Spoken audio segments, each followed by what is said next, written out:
Pendakwaan minta Daim periksa kesihatan mental. Pendakwa raya meminta Daim Zainuddin menjalani penilaian mental untuk menentukan sama ada dia layak untuk dibicarakan bagi kes pengisytiharan asetnya. Timbalan Pendakwa Raya Wan Saharudin Wan Ladin memberitahu Mahkamah Session Kuala Lumpur hari ini bahawa laporan Hospital Azunta mengdiagnosis lelaki berusia 86 tahun itu menghidap pelbagai strok.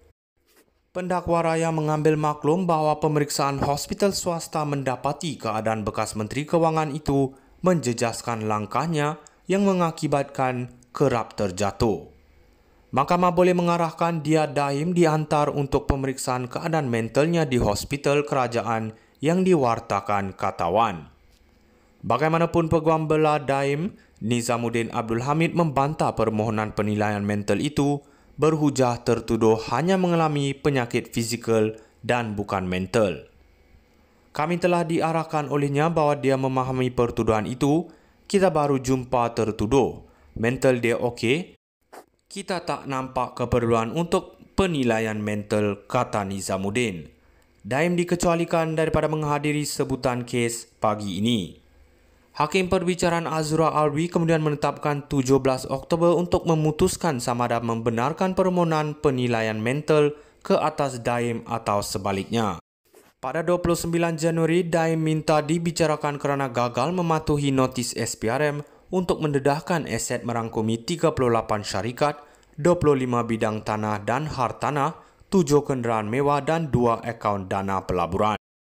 Isterinya Naimah, 66, juga menghadapi pertuduhan sama kerana gagal mendedahkan aset membabitkan pelbagai tanah, hartanah dan kenderaan mewah. Pendakwaan minta Daim periksa kesihatan mental. Pendakwa raya meminta Daim Zainuddin menjalani penilaian mental untuk menentukan sama ada dia layak untuk dibicarakan bagi kes pengisytiharan asetnya. Timbalan Pendakwa Raya Wan Saharudin Wan Ladin memberitahu Mahkamah Session Kuala Lumpur hari ini bahawa laporan Hospital Azunta mengdiagnosis lelaki berusia 86 tahun itu menghidap pelbagai strok. Pendakwa raya mengambil maklum bahawa pemeriksaan hospital swasta mendapati keadaan bekas Menteri Kewangan itu menjejaskan langkahnya yang mengakibatkan kerap terjatuh. Mahkamah boleh mengarahkan dia Daim dihantar untuk pemeriksaan keadaan mentalnya di hospital kerajaan yang diwartakan Katawan. Bagaimanapun Peguam Bela Daim, Nizamuddin Abdul Hamid membantah permohonan penilaian mental itu berhujah tertuduh hanya mengalami penyakit fizikal dan bukan mental. Kami telah diarahkan olehnya bahawa dia memahami pertuduhan itu. Kita baru jumpa tertuduh. Mental dia okey. Kita tak nampak keperluan untuk penilaian mental, kata Nizamuddin. Daim dikecualikan daripada menghadiri sebutan kes pagi ini. Hakim Perbicaraan Azura Alwi kemudian menetapkan 17 Oktober untuk memutuskan sama ada membenarkan permohonan penilaian mental ke atas Daim atau sebaliknya. Pada 29 Januari, Daim minta dibicarakan kerana gagal mematuhi notis SPRM untuk mendedahkan aset merangkumi 38 syarikat, 25 bidang tanah dan hartanah, 7 kenderaan mewah dan 2 akaun dana pelaburan.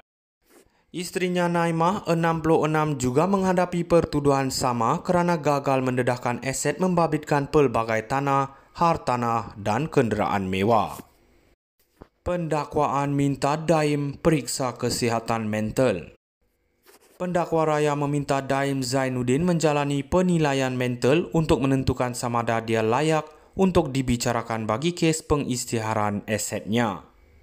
Timbalan Pendakwa Raya Wan Saharudin Wan Ladin memberitahu Mahkamah Session Kuala Lumpur hari ini bahawa laporan Hospital Azunta mengdiagnosis lelaki berusia 86 tahun itu menghidap pelbagai strok.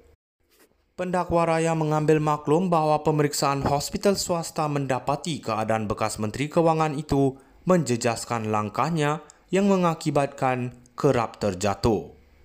Mahkamah boleh mengarahkan dia Daim dihantar untuk pemeriksaan keadaan mentalnya di hospital kerajaan yang diwartakan Katawan.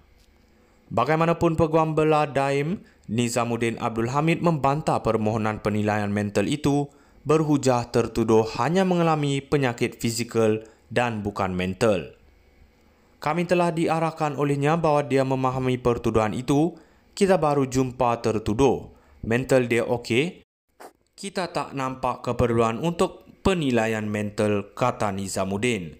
Daim dikecualikan daripada menghadiri sebutan kes pagi ini.